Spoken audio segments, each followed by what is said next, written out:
What are we working on today, Dakota? That's right. Today we've got a tool review. Now the place looks like a little bit of a mess. We got several projects going on. But here's what we got today. Check these puppies out. Yeah. The Craftsman line wrenches.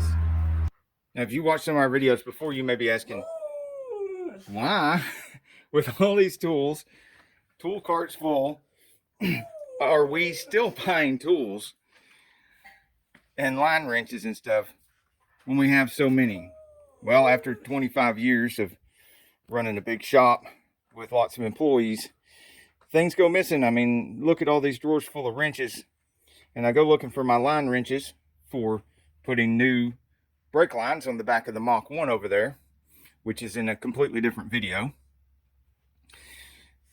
I go looking for the line wrenches, and lo and behold, no line wrenches, none on the carts. And right here, what's left of my line wrench set? One line wrench. One out of a set that I bought about 30 years ago. What do you think about that? What do you think about that? She doesn't think about wrenches. She doesn't care about wrenches. She likes dog biscuits.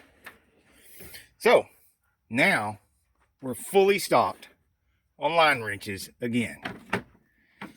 And they're a nice set too. Good old Craftsman stuff.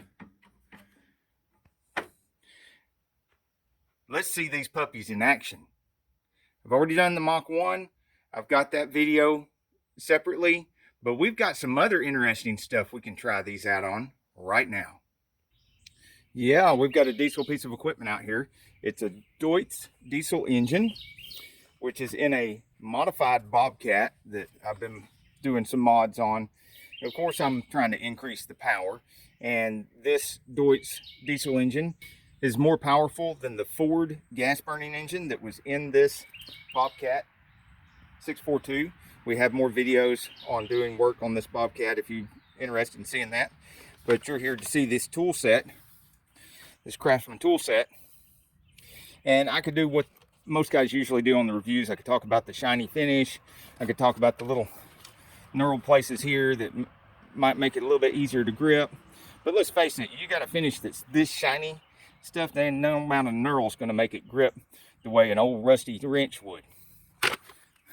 Like this. You're going to get better grip with an old wrench like this.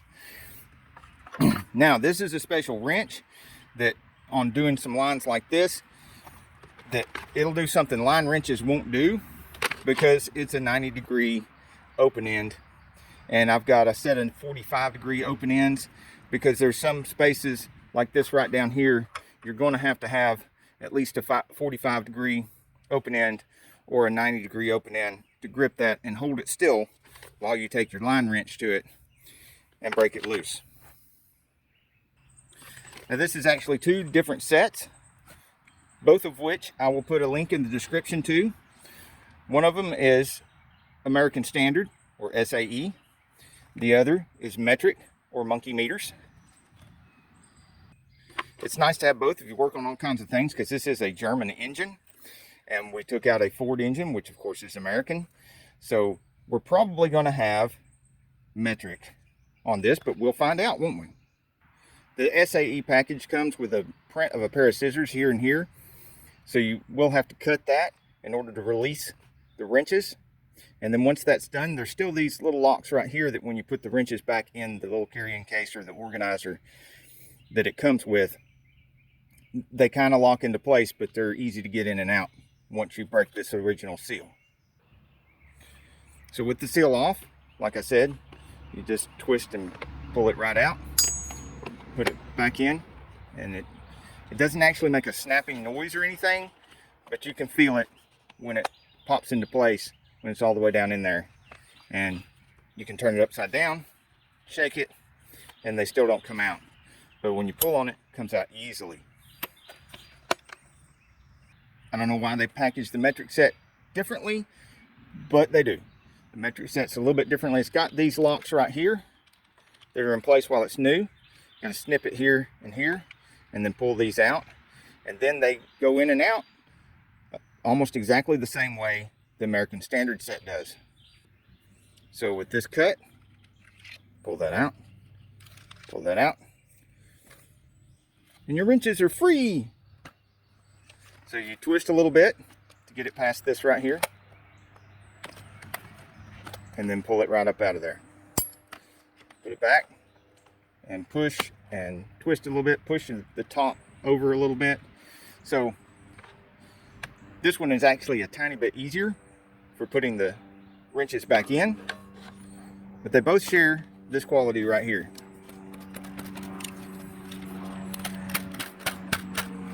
I mean, you can really just toss that around upside down any way you want to do.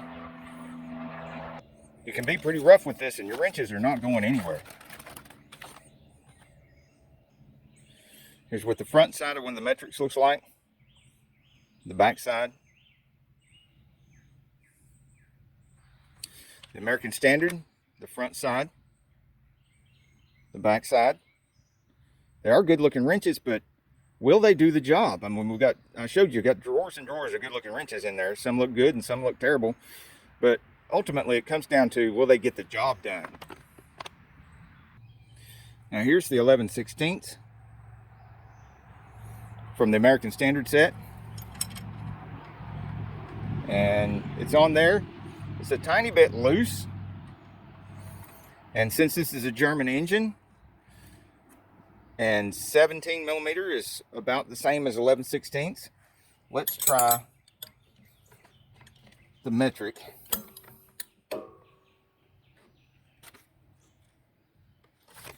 Which, again, you just twist a little bit, pops right out of there.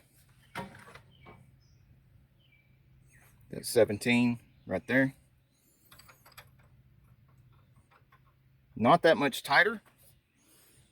It does fit, and I broke it loose, no problem.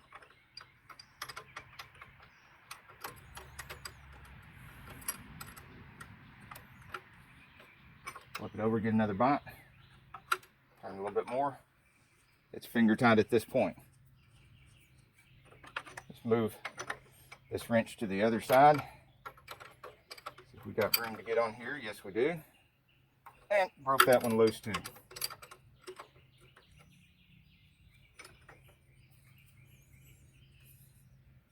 Okay, I don't see any marring or scarring on the flare nut at all.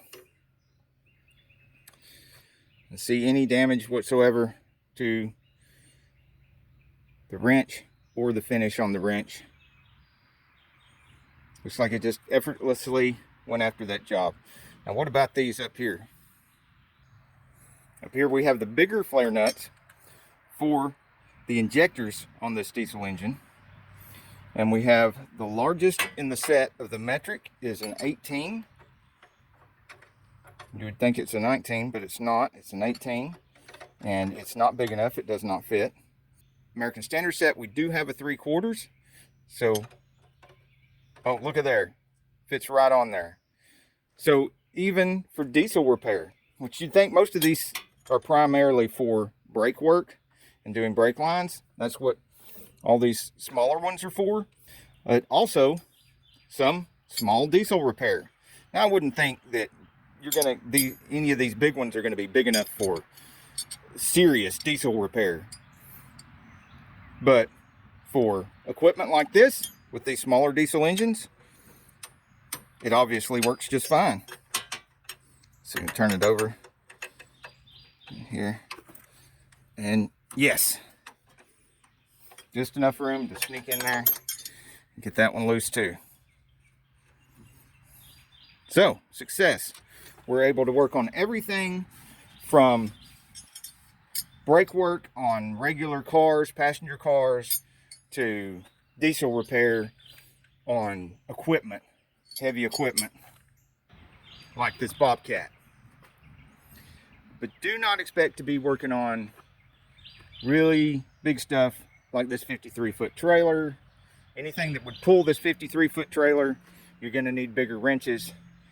You'd still be able to work things like this bus, which has actually got a gas engine in it. You can easily tackle jobs like the lines that we did on this air compressor, where we, in a separate video, we modded this air compressor from a 2-cylinder to a 3-cylinder monster to keep up with our blasting machine and air tools and any kind of painting, anything we want to do. If you're wondering why we took these lines loose, in another video we will be resealing this injector pump, but not today because I had to order the O-rings and they're not here yet. Thank you for watching our video. I'm Victor Sane, and I've been ASE certified since 1988. I've been Master certified since 1992. I spent 20 years owning and operating a 12-bay shop. I still own a parts store, among other things. And I am totally addicted to tools and parts and anything to do with cars and motorcycles and even equipment. I love fixing things, always have. And if you're like that too, you're gonna like it here at this channel. Tool reviews, parts, repairs, show cars, mod rods, you name it. Till the next video, get off the couch and get dirty.